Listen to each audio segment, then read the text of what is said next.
Kabupaten Bekasi, daerah yang dikenal sebagai kawasan industri terbesar se-Asia Tenggara ini memiliki banyak sekali sejarah maupun budaya. Salah satunya adalah pengrajin emas di daerah Setu, Kabupaten Bekasi. Terletak di Desa Serang, Kecamatan Setu, terdapat sebuah desa di mana mayoritas profesi mereka adalah pengrajin emas.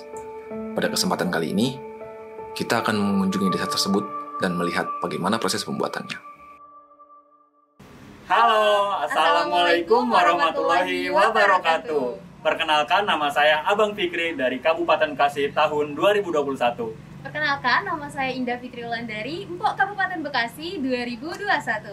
Hari ini kita mau cari tahu nih proses pembuatan perhiasan emas yang ada di mana, Bang? Di Kampung Serang, Desa Taman Rahayu, Kecamatan Setu, Kabupaten Bekasi. Nah, tapi sebelum itu kita mau cari tahu dulu nih sejarahnya kenapa sih masyarakat di daerah sana banyak yang menjadi pengrajin perhiasan emas. Nah, kebetulan itu ada kaitannya dengan Ububan. Let's go, kita berangkat. Yuk!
Sekarang kita udah nyampe nih di Kampung Serang, Desa Taman Rahayu, Kecamatan Setu. Yuk, mari kita datang. Nah, tapi sebelum kita cari tahu Ububan itu apa, kita tunggu dulu nih Pak Yakub. Beliau merupakan juru kunci dari tempat Ububan ini.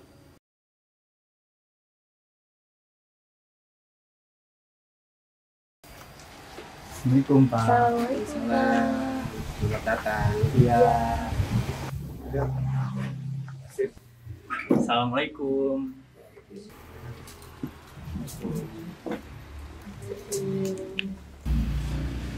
Ya, dibuka ya Pak ya.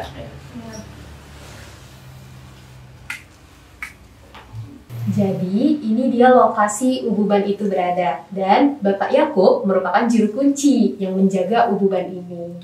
Sekarang aku mau nanya nih, Bapak, Ububan itu apa sih? Ububan itu kata nenek saya dulu, almarhumah saya dulu, ini peninggalan zaman dulu. Jadi ini semacam tumpuk buat peleburan logam-logam, misalnya dari kemasan-kemasan. Itu katanya tahun berapa? Hampir tahun kira-kira 72 katanya. Emak saya itu nanya, di sini ada benda ini awalnya, nanya ke kakeknya. Kata kakeknya dia tirakatlah di sini. Ketemulah sama yang pemilik ini hodamnya. Tolonglah katanya ini jaga rawat baik-baik. Insya Allah katanya ini Kampung Serang Tengah ini, Kampung Serang khususnya, insya Allah berkah dengan kerajinan kemasannya. Jadi tolonglah jaga rawat ini. Jadi sejarah ditemukannya Ububan tersebut awal mulanya emang di sini ya Pak? Emang di sini. Pas Kampung Serang ada juga ini pernah ada. Di tahun 1972 ya? Kira-kira itu, kira-kira begitu tahun 72. 1972 itu. Jadi bapak dan mas saya itu menemukan benda ini katanya. Terus nanti laporan ke kakeknya, Pak itu apaan? Datanglah si kakek ini, tirakata di sini. Dulu mah masih banyak itu, sekarang memang ketinggalan begini, tinggal satu doang. Jadi tirakat di sini akhirnya namanya orang dulu masih sakti ya, datanglah hodam ini. yang punya barang ini datang, tolong katanya ini rawat, jaga baik-baik, insya Allah katanya ini Kampung Serang pengusaha dari kemasannya berkah katanya gitu. Oh gitu. Ya. Oke, dari sejarah yang tadi Bapak ceritakan kepada kami, tadi kan dikatakan bahwa dengan adanya Ububan ini masyarakat akan lebih banyak gitu ya, menjadi pengrajin perhiasan emas. Perhiasan emas, aksesoris ini banyak sih. Iya. Dan sekarang sudah terbukti ya Pak ya? Alhamdulillah, Masyarakat memang semuanya gitu usaha. Oke, jadi kira-kira apa tuh Pak faktornya? Apakah benar karena hal tersebut gitu, karena Ububan ini, atau gimana tuh Pak awal mulanya kenapa masyarakat di sini jadi pengrajin perhiasan emas? Ya mungkin karena cerita itu dulu, tolong dijaga, dirawat baik-baik. Jadi terus menurun, tolong jaga baik-baik, insya Allah ini Kampung Serang gitu. Kampung Serang itu pengusaha aksesorisnya insya Allah berkah gitu. Oh, kemasannya. Oh iya Pak, orang yang tujuan datang ke sini tuh mau ngapain sih selain melihat tungku ini? Jadi yang datang ke sini itu bukan untuk kerja aksesoris aja, jadi macam-macam orang. Jadi dia minta keberkahan. Istilahnya kan ini memang tungku ini kan buat peleburan emas. Itu dulu katanya bikin logam semacam itu. Terus orang yang jalan ke sini itu macam-macam sih. Jadi istilah kita ini pimpin tawasul, minta keberkahan syariatnya gitu. Jadi hakikatnya kita mengenal Allah. Jadi kita berdoa di sini, kita jalan di sini, kita kirim hadiah Fatihah sama kodam ini. Terus saya pengen tahu deh Pak, kira-kira apa sih Pak filosofinya kenapa membuat perhiasan emas itu pakai Ububan ini gitu loh Pak? Apakah ada karena dulu emang belum ada, sekarang kan zaman udah modern, jadi kompa injak. Ini kan semacam ini kan berbosan, jadi ini kan lubang. Ini lubang, jadi kan pandai besi dulu ya. Jadi ini semacam di ini terus keluarlah api di sini, jadi ini peleburan, ditiup didorong gitu. Itu katanya. Jadi dulu ada ini buat colok di giniin terus keluarlah api. Oh ya, ini lubangannya ya? Ini lubang bungkus itu. Gitu. Oh iya Pak, kita boleh tahu pengrajin kamasan di Desa Serang ini? Kalau dulu almarhum kakak saya itu Oden meninggal, terus karena ada penerusnya anaknya ini, jadi sekarang ada yang meneruskan yaitu Pak Tatang. Dia masih aktif, masih aktif mengerjakan kemasan. Pak, boleh minta alamat Pak Tatang tersebut karena kita ingin tahu nih proses pembuatan perhiasan emas yang dilakukan oleh masyarakat di Kampung Serang ini. Boleh. Yang sekarang kita tinggal keluar lagi ke jalan, sebelum jalan terowongan tol itu kita belok kanan dikit ya. Dari sini kita lurus dibalik arah ke Setu ya. Pas keluar lagi sebelum terowongan tol itu kita belok kanan dikit. Nah, di situ lokasinya. Siap, terima kasih. Terima kasih Bapak.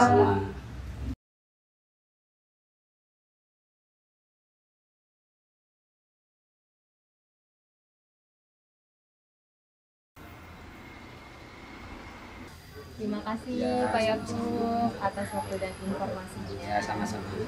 Semoga nambah pengalaman juga. Ayo, mari kita sekarang ke rumahnya Pak Tatang. Let's go.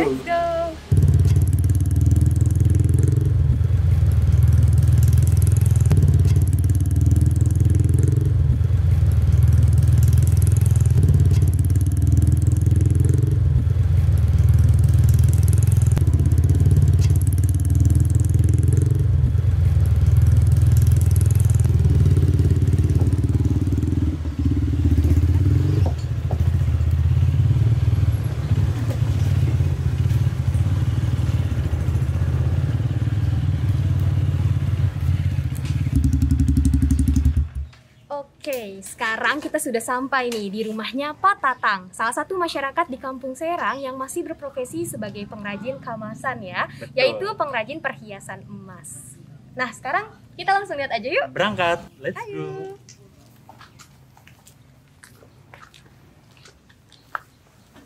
Assalamualaikum Bapak. Pak Tatang ya? Iya. Kita dari Abang Po Kabupaten Bekasi. Oh iya. Mau tahu cara pembuatan kemasan. Boleh. Yuk langsung Masuk, aja masuk, kita masuk. cari tahu. Aduh, tempat duduknya nggak ada. Gimana ini? Nggak apa-apa, Pak. Oke, ini dia lokasi tempat pembuatan perhiasan emas tersebut atau yang biasa dibilang dengan kerajinan kamasan. Nah, Kemasan, ya. ini Pak Tatang ya Pak Tatang, Iya. selaku masyarakat dari Kampung Serang yang masih berprofesi sebagai pengrajin kemasan ya Pak Iya, ya. iya. Beserta Bapak siapa kalau boleh tahu? Iya. Bapak Pak Yayat. Yayat. Oh iya Pak Tatang, kalau boleh tahu ada alat apa aja sih Pak yang Bapak pakai untuk membuat perhiasan emas ini? Alatnya sih alatnya alat manual semuanya, cuma ya komplit lah semuanya itu bisa. Oh iya Pak Tatang, kalau boleh tahu bagaimana sih proses pembuatan perhiasan emas di sini? Tergantung motif. Kalau motifnya, kalau misalnya motif kayak gini, kalung, semuanya ada di sini alatnya semuanya. Gitu. Pertama dari bahan, atau langsung pakai alat yang lain gitu, misalnya pakai simpan, pakai apa itu supaya jadi benang, supaya jadi gini benang, udah jadi benang, baru kita saya puter, diputer, jadi lingkaran ring semua, jadi kayak gini. Kayak gini hasilnya gitu kalung. Ini ukuran kecil, ini ukuran 4 graman. Kalau yang ini ukuran 3 graman nih, udah jadi kayak gini jadinya. Kalau dewasa gitu. Boleh saya pegang Pak? Boleh. Ya. Oh iya, untuk pembuatan kemasan ini alatnya apa aja sih Pak? Alatnya macam-macam. Ada gunting, ada simpan, ada gilingan gitu, macam-macam. Alatnya iya. Terusnya buat materi ya ada kompaknya, semuanya ada gitu. Ya. Oh iya, ini ya Pak kompaknya Iya, ya? kompaknya semua untuk materi-materinya semuanya ada.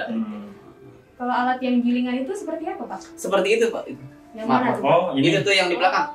Oh, Nah yang itu, ini ya. juga, ini gilingan. Oh, Iya, untuk ini untuk bikin pelat, yang itu untuk bikin benang, kayak benang gitu. Ini untuk pelatnya ini. Kalau semacam bikin apa yang lebar-lebar ini alatnya gitu. Wah. Untuk Seru ya? iya untuk ngegetok-getok itu, untuk mukul-mukulin biar iya. panjang atau lebar. Dilebur Iya. juga ya, Pak, ya? Nah, dalam Begitu. proses pembuatannya itu berapa lama Pak dibutuhkan? Kalau misalnya kalung, kalau misalnya 1 biji itu sehari jadi. Sehari jadi. Nah, sehari jadi. Kadang-kadang kalau banyak tuh lebih cepat lagi gitu. Kalau misalnya 20 biji atau 30 biji seminggu kelar gitu. Gitu caranya. Boleh tahu cara pembuatannya Pak? Cara pembuatannya ya silakan. Oh, Sini aja. iya. Kita misalnya bawa bahan juga nih. Iya. Coba Pak Indah. Oke.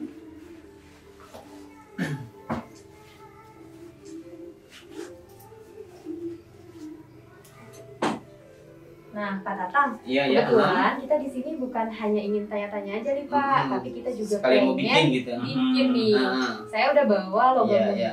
Ini mau bikin apa ini? Pengen bikin cincin Oh, deh Pak. cincin. Iya. Kira-kira bisa jadi hari ini? Bisa. Wah, keren banget. Keren ya. banget. Bisa. Oke deh, kalau gitu. Tergantung motifnya juga sih. Iya. Iya Ah, sih. ah. Oke, kalau gitu kita langsung saja kali ya Pak ke Iya, proses boleh. pembuatannya. Iya. Oke, kita langsung lihat proses pembuatannya seperti apa. Ikuti kita terus ya. Perbedaannya emas muda dan emas tua itu apa sih Pak? Perbedaannya ya kalau emas muda ya dicampur lagi gitu kan. Tergantung ngikutin kadar. Iya, Semacam ini kan kadar 30%. 30. Iya.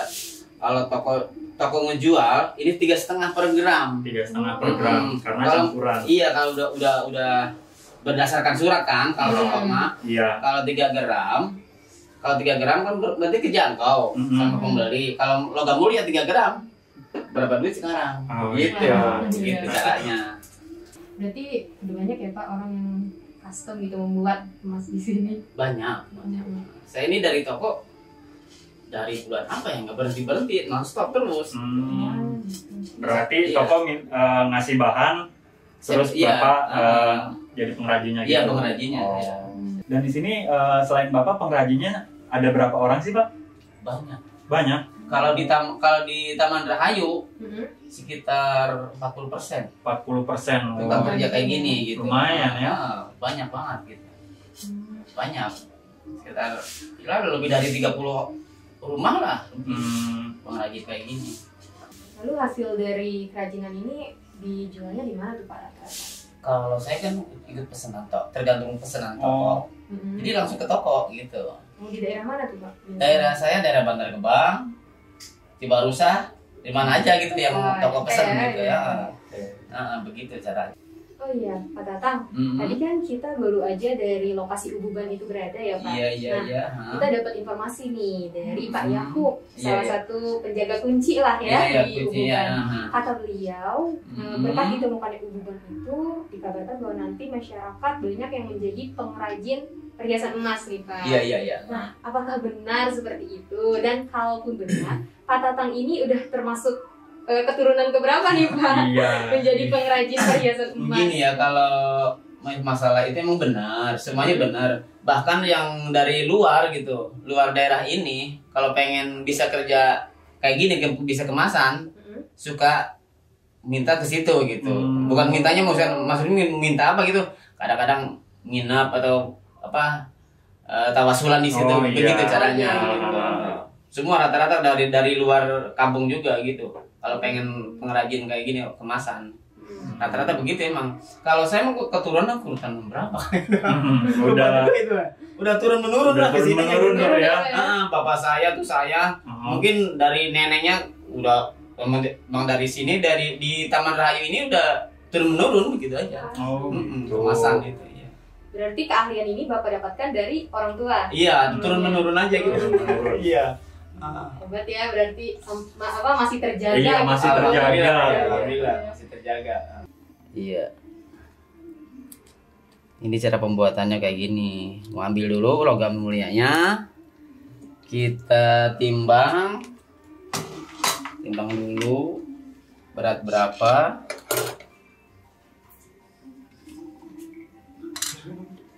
Tuh, beratnya 1 gram. Oke. Nah, kita bikin sekarang mau dibikin 1,5 aja ya. 1,5, jadi mencapai kadar 70%. Kurang dikit ya. Hanya pakai tembaga. Latihan. Kita campur perak sedikit supaya enggak terlalu warnanya jelek. 1,4. Oh, selain Mas Murni pakai ada campuran juga ya Pak ya? Ada. Ini kan saya cuma kadar 30% dari toko. Biasanya kebanyakan yang muda. Oh, iya. Gitu. Banyak kan yang muda, yang tua mah kan nggak kejangkau. Kalau di toko-toko banyak yang muda. Nggak kejangkau. Gitu ya. Kalau yang tua mah, kalau sendiri kan satu segitu aja berapa duit?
cincin yang modelnya kayak gini nih. Kelihatan kan? Dan sekarang ternyata udah jadi loh. Nah, ini guys hasil akhirnya nih. Dari tadinya logam menjadi Cincin. Keren Wah, banget ya. keren banget. Dan ini mau finishing, kita mau dimolen. Iya, atau kita bikin jadi mengkilat. Seperti apa prosesnya? Kita lihat yuk. Sekarang kita mau masukin nih cincinnya ke molen ini. Coba A. Masukin aja. Tinggal dimasukin tuh, Iya. guys. Ini diputer ya? Diputar ya.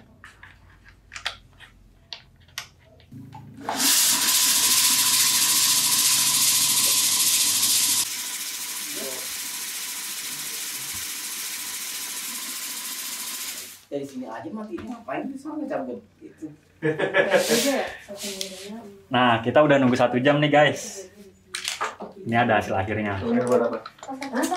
Souvenir apa? Ya lah, empok. Apa tuh? Tapi Nah, kita tuang nih. wow, jadi berbuih. Rebusa.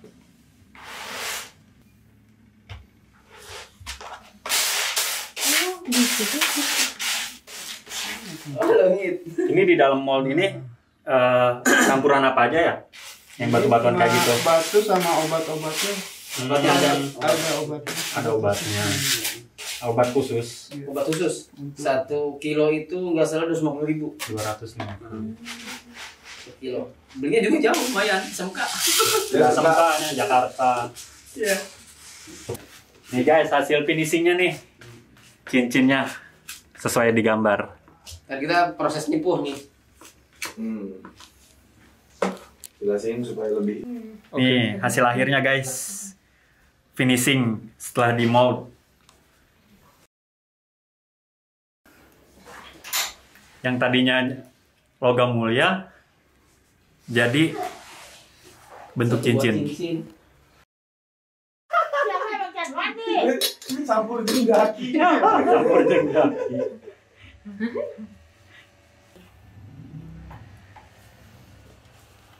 Nyepuh gitu namanya. Sekarang proses penyepuhan, pewarnaan. Pewarna. Tadi kan lain warna kan jadi. Oh, iya. Saya 1 on kebanyakan. 3, 4, 5 biji lah. Udah sudah. Tuh, Hmm. berubah warnanya. Oh iya. Kuning. Jadi Kemarin mengkilat. Mas 23. Mesinnya mahal banget kayak gini. Nah, teman-teman, dari logam mulia yang tadi kita bawa, sekarang udah jadi nih cincinnya. Melalui proses yang tadi sudah kita lihat sampai ke tahap akhir, yaitu penyepuhan. Nah, dari beberapa bahan yang kita campur, jadilah cincin ini. Nah, cincin ini mengandung 70% emas atau setara dengan 23 karat. Wah, Pak Tatang, keren banget cincinnya, Pak. Udah jadi ya, Pak? Nah, kalau boleh tahu, berapa sih, Pak, biaya proses pembuatan cincin tadi?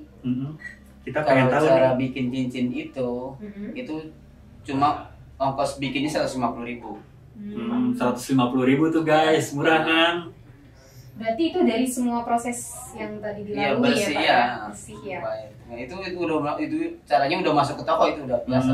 Oh, udah harga toko? Iya, harga toko. Udah harga standar toko lah ya. Iya. Kalau misalnya buat kalung, anting, itu beda lagi, Pak? Itu lain lagi, lain-lain. Menyesuaikan ya. Menyesuaikan barangnya gitu, Ah. tergantung pesenannya gitu. Kira-kira berapa tuh, Pak? Kalau misalnya ke semacam kalung ini, satu kalung itu ini 125 ini. Yang itu 125. 125. Ah. Per kalung 125. Lain lagi kalau cincin cowok lain Iya. lagi, lain Iya, lagi. iya. Pasti. Iya, tergantung Iya, iya. proses kerjanya gitu. Betul. Iya, Oke, berarti dilihat juga dari kesulitan juga ya, iya, kesulitannya membuatnya gitu. ya. Kan ada yang bikin cincin yang permanen, cincin cowok, ada yang nggak kelar 2 hari. Itu mencapai pas 450 gitu. Oh, yang permanen gitu. Pembuatan minimal di sini tuh berapa sih Pak harganya untuk harga cincin? Harga cincin yang ini, yang ini 150. Oh, ini 150 nih guys Iya. pembuatannya. Murah kan? Ya udah, kalau gitu Pak Tatang, Iya. ini untuk biaya ongkos pembuatan cincinnya. Iya, Mohon terima diterima kasih. ya, Pak. Iya, Terima kasih Bapak. Terima kasih banyak Sama-sama. ini Pak Tatang, kita Iya, sudah iya. diberikan informasi ya. Betul. Mengenai pengalaman juga loh. Iya. Benar banget. Dan semoga kedepannya orang-orang makin banyak yang tahu nih bahwa Amin. di Kampung Serang ini ya Pak ya, Iya. banyak banget warganya yang berprofesi sebagai pengrajin perhiasan emas. Salah Iya. satunya Pak Tatang ini. Jadi kalau teman-teman pengen bikin emas, langsung aja ke sini. Langsung ke Kampung Serang, Desa Taman Rahayu, Kecamatan Sesu. Bapak, sebelum kita pamit, Iya, Bapak ada harapan apa untuk Kampung Serang ini ke depannya? Untuk pengrajin emas di Kampung Serang Iya, ini? iya. Mudah-mudahan ke depannya pengrajin kemasan ini supaya berkembang, Amin. supaya ada penerusnya lagi. Iya. Iya, supaya ya lebih kesananya lebih bagus. Iya. Lebih dikenal Lebih di dikenal lagi lebih di luar ya. Iya. Benar-benar. Dan ini bisa menjadi salah satu budaya ya Pak ya, yang budaya harus dilestarikan ya Pak. Iya. Oke. Kalau gitu kami pamit undur diri dulu Kami ya. pamit. Pak Tatang. Terima kasih Pak banyak Tatang atas atas oleh-oleh cenderamata-nya dari Kampung Serang ini loh. Iya, sama-sama.